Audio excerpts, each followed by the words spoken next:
অভয়কাণ্ডে পুলিশকে দিয়ে নাকি মিথ্যে কথা বলানো হয়েছিল, এই বিস্ফোরক দাবি করলেন রাজ্যের বিরোধী দলনেতা শুভেন্দু অধিকারী।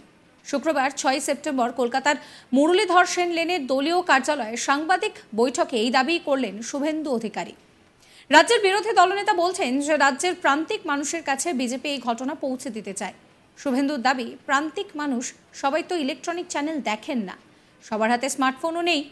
এরপর শুভেন্দুবাবু বলছেন যে অভয়ের বাবা মা যেভাবে মুখ খুলেছেন, যেভাবে পুলিশের মুখোশ টেনে খুলে দিয়েছেন, পুলিশকে দিয়ে কিভাবে মিথ্যে বলানো হয়েছিল, যেভাবে সন্দীপ ঘোষের আরজিকর ভাঙার চিঠি সামনে এসেছে, যেভাবে একের পর এক আলিশান বাংলো ফার্ম হাউসের সন্ধান পাওয়া যাচ্ছে, অসংখ্য সম্পত্তি করেছেন সন্দীপ ঘোষ।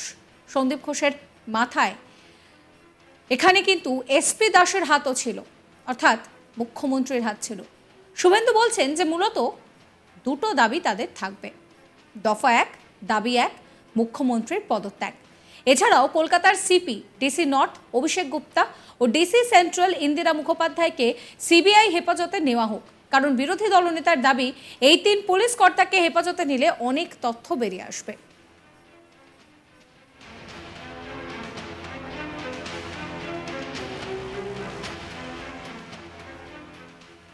এ নিয়ে শুভেন্দু অধিকারী ঠিক কি বলছেন শোনাবো আপনাদের। এবং শুধু কলকাতা কেন্দ্রিক নয়, গোটা রাজ্যের মানুষকে যা যা ঘটছে, যা যা আসছে, সবাই ইলেকট্রনিক্স চ্যানেল দেখেন তা নয়, সবার হাতে যে স্মার্টফোন আছে তা নয়, আমরা একেবারে গ্রাসরুট পর্যন্ত প্রান্তিক মানুষের কাছেও এই ঘটনা এবং সরকারের ভূমিকা, সরকারের মিথ্যাচার, পুলিশকে দিয়ে কিভাবে মিথ্যা বলানো হয়েছিল, এবং আমাদের ডাক্তার বোনের মা বাবা যেভাবে মুখ খুলেছেন, যেভাবে পুলিশের মুখোশ টেনে খুলে দিয়েছেন, যেভাবে সন্দীপ ঘোষের আরজিকরকে ভাঙচুর করার চিঠি সামনে এসেছে, অর্ডার 10 তারিখের, যেভাবে শাহজাহানের মতো, পার্থ চ্যাটার্জির মতো, কেষ্টমণ্ডলের মতো একটার পর একটা আলিশান বাংলোর ফার্ম হাউসের হদিশ পাওয়া যাচ্ছে। অসংখ্য সম্পত্তি করেছেন সন্দীপ ঘোষ, কারণ তার মাথায় ডাক্তার এসপি দাসের হাত ছিল, তার মানে মুখ্যমন্ত্রীর হাত ছিল। স্বাভাবিকভাবে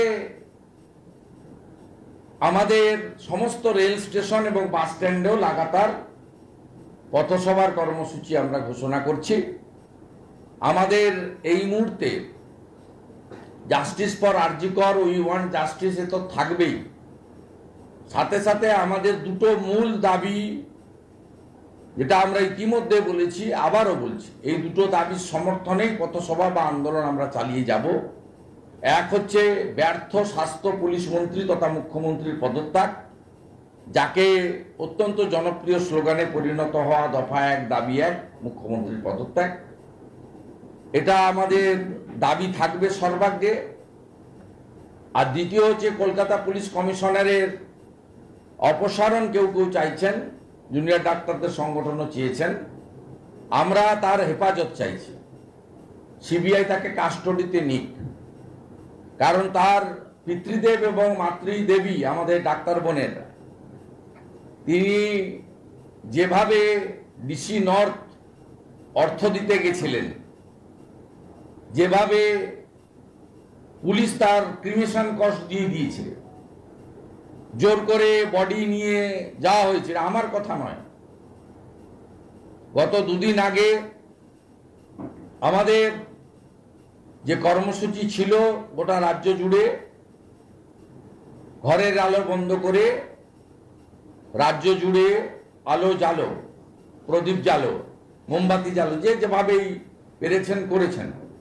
সেই দিন ওনার পিতৃদেব যে বক্তব্য রেখেছেন, তারপরে তৃণমূল কংগ্রেসের যে সোশ্যাল মিডিয়া প্ল্যাটফর্ম রয়েছে বা মুখপাত্ররা রয়েছে, মিঠু মজুমদার, কাউন্সিলর পানিহাটি এবং নির্মল ঘোষ, কার্যত গান পয়েন্টে পুলিশের সপক্ষে যে বক্তব্যগুলো রেকর্ড করিয়ে ছড়িয়েছিলেন, সেটা আবার তৃণমূল ছড়িয়েছিল, আপনারা জানেন।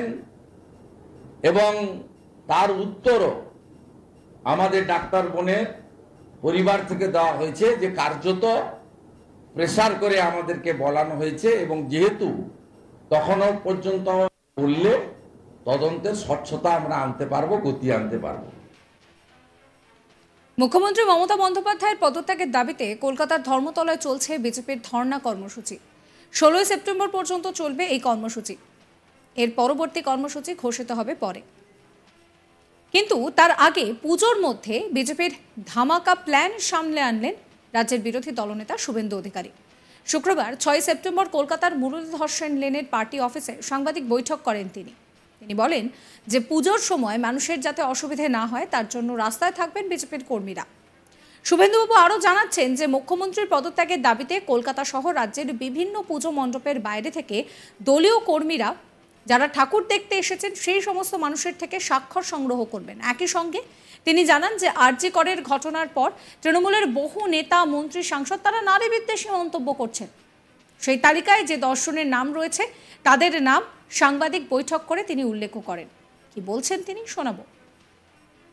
আন্দোলনটাকে কিছুতেই থামাতে পারছে না, আর মহালয়া এখনো অনেক দিন বাকি আছে, তাই এটাকে কালিমা লিপ্ত করার জন্য এই বিষয়গুলো আনা হচ্ছে। আপনারা নিজেরাই জানেন,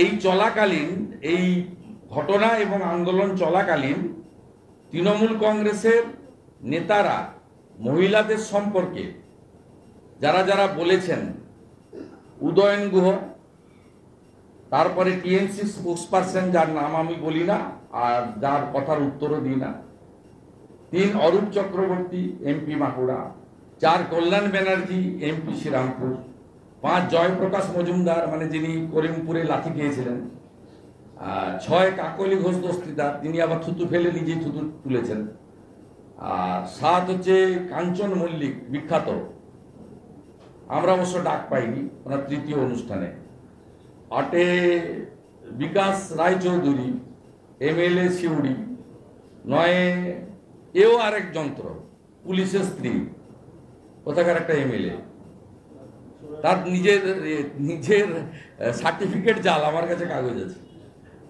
এডুকেশন সার্টিফিকেট। 10 আপনার অশোকনগরের কাউন্সিলর, তার নাম বলে আর বিখ্যাত করলাম না। 10টা সিকিয়াদুলি থেকে 1 টাকা 2 টাকা পর্যন্ত এই দরের নেতারা পশ্চিমবাংলার নারী সমাজকে, মহিলাদেরকে আক্রমণ করে বক্তব্য দিচ্ছে। সাবস্ক্রাইব করবেন আজ তাক বাংলার ইউটিউব চ্যানেলকে, ফলো করবেন হোয়াটসঅ্যাপ চ্যানেলও।